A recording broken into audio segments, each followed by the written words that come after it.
Hi, it's Denise Young. I'm doing this video to help you determine if your fire extinguisher is part of the recall that Kidde just put out. They're doing a recall on a bunch of the plastic handled trigger style and the push button ones. None of the commercial ones are involved in it or any of their Badger brand ones. They have recalled these because apparently the trigger can get clogged. The nozzle can get clogged and requires too much pressure to try to make it go off. And apparently it's become serious enough that the government has stepped in and made them do a recall on a huge span of years. So this one in particular does have the recall. What we do is first we determine that it is a Kidde brand. So it is a Garrison, which is a subsidiary, but if you didn't know that, it does say under the contents manufacturer, it says Kidde, so K-I-D-D-E. Okay, and then they want you to look for the model number, which says model number, not all the other numbers. Some of these other numbers are just numbers, so you have no idea what they are. When you look at the little cheat sheet that they give on their website, it shows that it could be over here. It just kind of could be anywhere on this sticker. So it says model number. So mine is model number 46-0092-2. I'll put up a link to the website with all the model numbers so that you can check yours. So that's the first thing you want to check. And then they want you to check the date range. Now, it's not an actual date. Sorry, I'm looking down because I'm bringing up the website. So it needs to be between, they want you to look at this 10-digit number. They only want you to look at the 5th to the 9th digit, and it has to be between 00212 and 22717, and that would be the right date range. It's not a date, it's a manufacturing code that gives them what dates they manufactured it. That's only good on the ones manufactured from 2007 to 2017, so a 10-year span.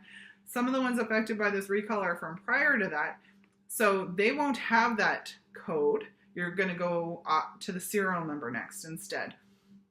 Okay, so you're going to look for that number. So it's going to be 21909. So it falls within the range.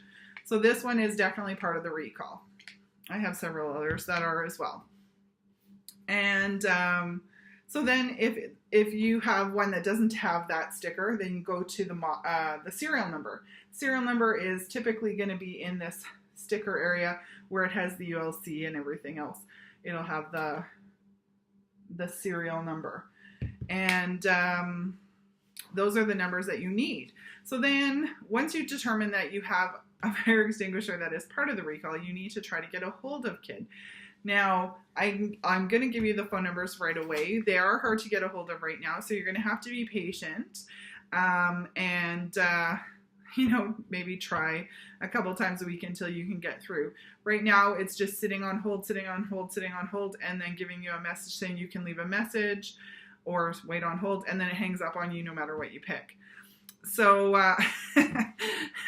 I'm sure they're just overloaded and their system probably can't handle it.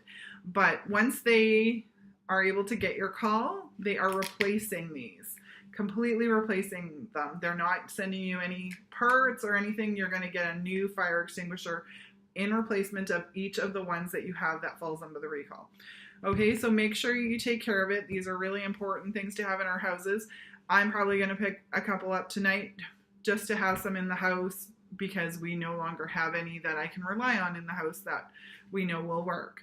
Okay, so and if you're going to buy one to replace, maybe take the cheat sheet I'm going to post under here with you so that you can make sure that none of the ones that you're buying are part of the recall. I'm sure the stores are removing those from the shelves, but again, it is spanning a ton of years. There could be some that are missed. It's just always better to check yourself. Okay, so hopefully one more thing I wanted to mention before I go is to make sure you keep your fire extinguishers, as when you get your new ones, there's supposed to be instructions on how to return this one. and the defective ones, I guess they want them back. They probably need to do testing. Who knows what they have to do?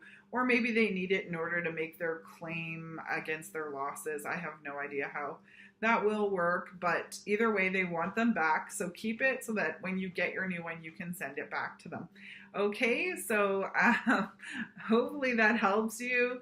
And I know the information I saw online was a little bit convoluted, so it took me a little bit to figure it out. So I'm hoping that will help everyone figure it out.